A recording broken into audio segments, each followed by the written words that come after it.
Laki ng siomay.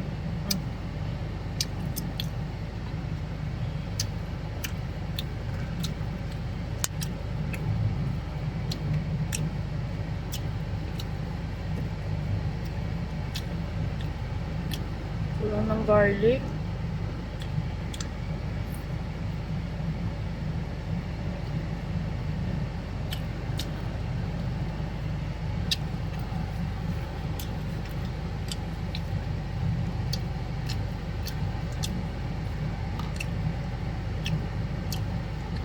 Masarap siya kasi hindi spicy.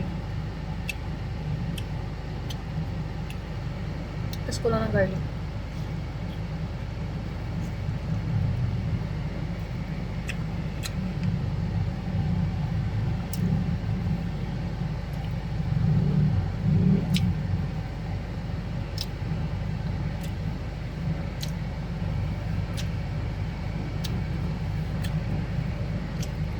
May hiwala yung balat, no?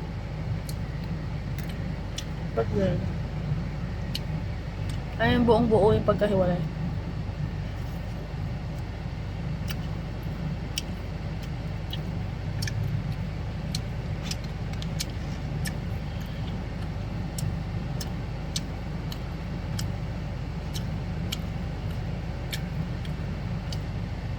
Garlic ba to?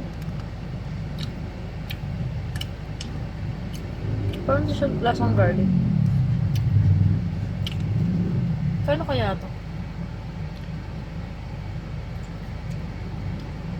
Sarap talaga pagka ano, fried siomai.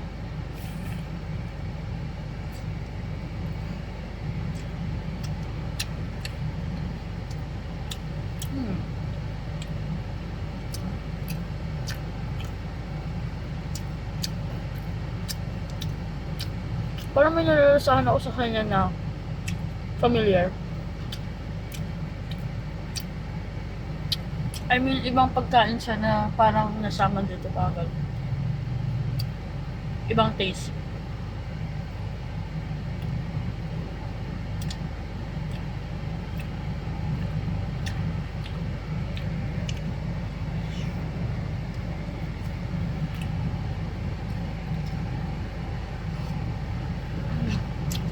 Sarap.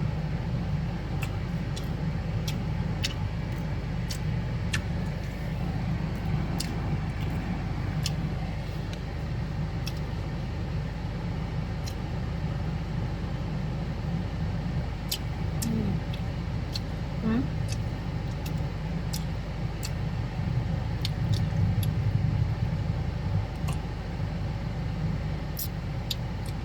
Melon juice. Gusto ko may mga laman-laman. Ito talaga yung mga craving ano eh. Satisfied eh. Nabibili sa talipapa ng mga food trip.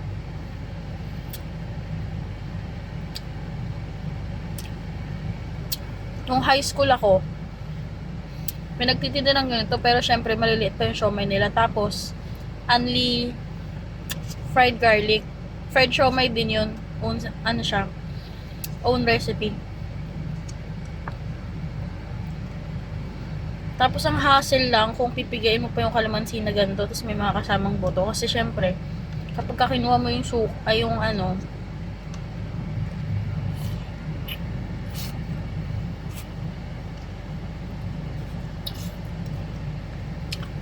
bawang, masama yung buto. Yung technique dito, sila kuya ate na nagtitinda. Yung kalamansi na nakahalo na sa suka, ay sa toyo.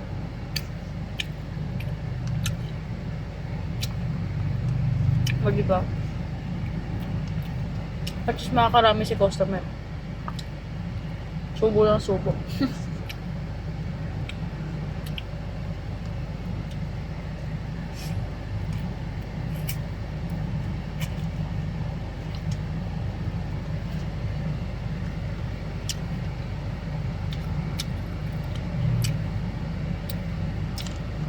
Ano kaya ito?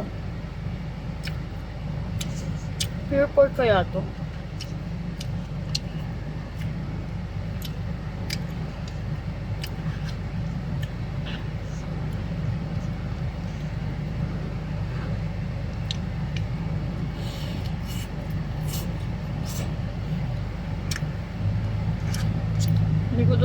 saan yung bawang.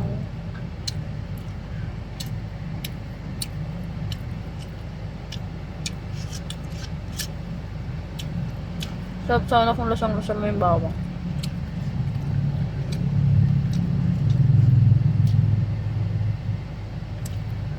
Hindi talaga siya bawang.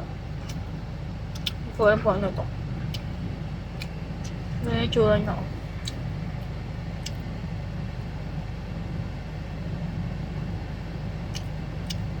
Hindi siya bawang.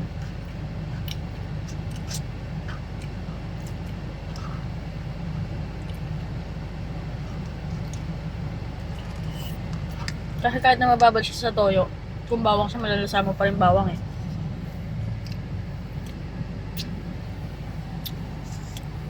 Nung high school ako, yung kinakain ako only fried bawang doon na toppings. Toppings. Ano siya? May halong cornic. Pero masarap pa din. Pero may bawang, real bawang talaga. Excuse me.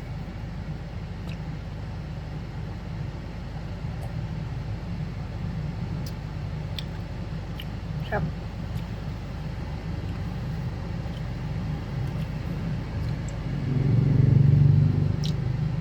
Yun lang. Sa next food trip ulit. Vlogger Yorn.